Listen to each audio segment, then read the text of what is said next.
Hello and welcome to today's video lecture. आज के video lecture में हम देखेंगे IC 74155 के बारे में। तो ये डुअल 1x4 डीमल्टीप्लेक्सर IC होते हैं। इस IC 74155 में आपको 1x4 डीमक्स मिलेंगे, दो डीमक्स मिलेंगे 1x4, जिसके सेपरेट इनपुट लाइन होते हैं एंड सेपरेट इसके डेटा लाइंस होती हैं। और इसके जो सिलेक्शन लाइन जो होती है वो कॉमन होती है। और ये डिफरेंट इनपुट के लिए इनके जो एक्टिवेशंस हैं या डीमक्स की एक्टिवेशंस हैं वो होती हैं। तो इसे थोड़ा सा डिटेल में पढ़ते हैं हम। तो IC 74155 एक डुअल 1x4 डीमल्टीप्लेक्सर है। इसमें दो सेक्शन A एवं B सेपरेट डेटा इनपुट के साथ होते हैं। इसमें स्ट्रोब इनपुट एवं data output Y3, Y2, Y1 and Y0 होते हैं।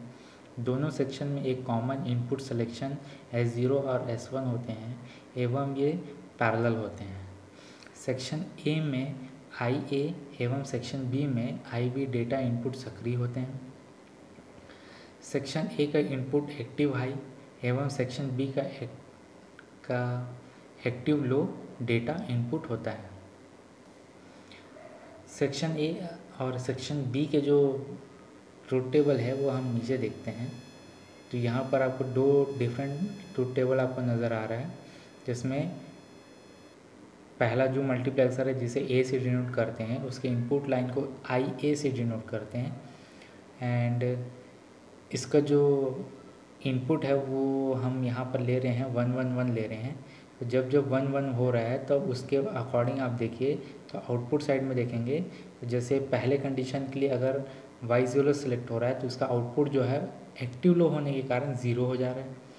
देन उसके बाद जब सेकंड कंडीशन देखते हैं तो 1011 में Y1 सेलेक्ट हो रहा है, तो एक्टिव लो कंडीशन होने की वजह से यहाँ पे जो है हमें आउटपुट 1 ना मिल के क्या मिल रहा है, 0 मिल रहा है।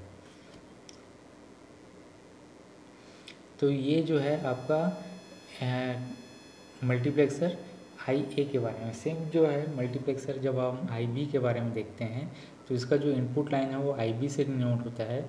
इसको हम डिफ्रेंशिएट करने के लिए हम इसमें क्या कर रहे हैं, इनपुट लाइन में 0 फिट कर रहे हैं एंड इसे जो एक्टिवेट करते हैं वो 1 से करते हैं। तो यहाँ पर जब हम डिफरेंट कंडीशन देखते हैं S1 और S2 की, तो जब 0 होता है तो Y0 सेलेक्ट हो रहा है और आपके आउटपुट में भी क्या मिल रहा है, 0 आपको मिल रहा है, क्योंकि इसमें किसी भी प्रकार का कोई परिवर्तन आपको नज़र नहीं आएगा और बाकी सभी टर्मिनल में आपको 1 मिलेगा। सेम कंडीशन जब हम 10 पे देखते हैं तो 10 में आपका Y2 सेलेक्ट होगा और जो आउटपुट आपने दिया, इनपुट आपने दिया है 0, वही आपको आउटपुट Y2 पे भी प्राप्त होगा 0। तो ये किसके लिए है, आपका सेकेंड डीमल्टीप्लेक्सर के लिए, सेकेंड 1x4 डीमल्टीप्लेक्सर के लिए, जिसे हम B से डिनोट करते हैं। ठीक है, तो पहले वाला A एंड सेकेंड वाला B। हमने ट्रूथ टेबल में पहले वाले डीमल्टीप्लेक्सर को 1 इनपुट दिया है और सेकेंड वाले डीमल्टीप्लेक्सर में हमने 0 इनपुट दिया हुआ है। ठीक है, तो इस टाइप से आपका जो है दो मल्टीप्लेक्सर पैरेलली क्या करते हैं, वर्क करते हैं। और सिलेक्शन लाइन जो है वो क्या करता है, आपके डीमक्स को सेलेक्ट करता है और डीमक्स के साथ उसके डेटा इनपुट को भी क्या करता है, सिलेक्ट करता है और उसे आउटपुट पे देता है। तो ऊपर दिए गए टेबल के अनुसार 0 को लो और 1 को हाई के उपयोग किया गया है। यहाँ पर जो है 74155 IC का जो यूज़ है या एप्लीकेशन है वो डिफरेंट तरीके से होता है। जैसे 1x4 डीमल्टीप्लेक्सर का परिपथ 74155 की सहायता से बना सकते हैं एवं इसका ऑपरेशन को प्रमाणित कर सकते हैं। और एक है 2 से 4 लाइन डिकोडर के लिए भी निम्न प्रकार से परिपथ को क्या कर सकते हैं, जोड़ सकते हैं। माने हम क्या कर सकते हैं, 2x4 डिकोडर भी बना सकते हैं यूजिंग IC 74155 को। तो यहाँ पे जो G0 जो है और लॉजिक 0 से है तथा 1 जो है लॉजिक 1 से जोड़ते हैं 00 से लेके 11 तक के जो है सिलेक्शन इनपुट है वो S1 और S2 तक का देते हैं एवं सेक्शन ए का आउटपुट देते हैं। सर्किट के आउटपुट से प्रमाणित करते हैं कि यह 2x4 लाइन डिकोडर की तरह कार्य कर रहा है या नहीं। इसी प्रक्रिया को पुनः सेक्शन बी पर भी लगाते हैं। तो इसका जो डिकोडर है उसका भी डायग्राम हम देखेंगे।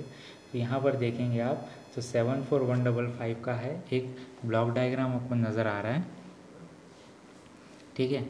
और इस ब्लॉक डायग्राम से आपको एक रफ आइडिया मिल जाएगा कि IC 74155 जो है वो एक 16 पिन का IC है जिसमें 2 सेक्शन हैं ए और बी। तो ए जो है वो एक 1x4 डीमल्टीप्लेक्सर को रिप्रेजेंट करता है और उसके जो इनपुट होते हैं वो IA और GA है। और सेम जो सेकंड 1x4 डीमल्टीप्लेक्सर है उसे B से डिनोट करते हैं और उसका जो इनपुट है वो है IB और GB। इसका जो आउटपुट जो है वो Y0, Y1, Y2, Y3 है जो आपको सेक्शन ए से मिल रहा है, और सेकंड जो है वो आपका Y0, Y1, Y2, Y3 आपको बी सेक्शन से मिल रहा है जो आपको सेकंड डीमल्टीप्लेक्सर से आपको प्राप्त होगा। यहाँ पर एक ग्राउंड पिन भी है और एक पावर सप्लाई पिन भी है जिसे प्लस VCC भी बोलते हैं। सिलेक्शन लाइन जो है वो है S0 और S1 जो पिन नंबर 13 और 3 है। इसका यूज़ करके हम 2x4 डिकोडर भी बना सकते हैं। एंड एक और IC के बारे में हम पढ़ते हैं इस टॉपिक में, वो है IC 74139।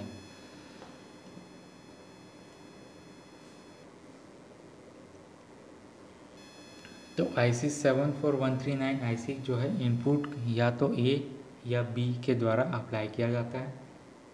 EA तथा EB को एक्टिव लो रखकर डीमल्टीप्लेक्सर एक्टिव होता है, और जिसका जो ब्लॉक डायग्राम है वो नीचे दिया गया है, ठीक है।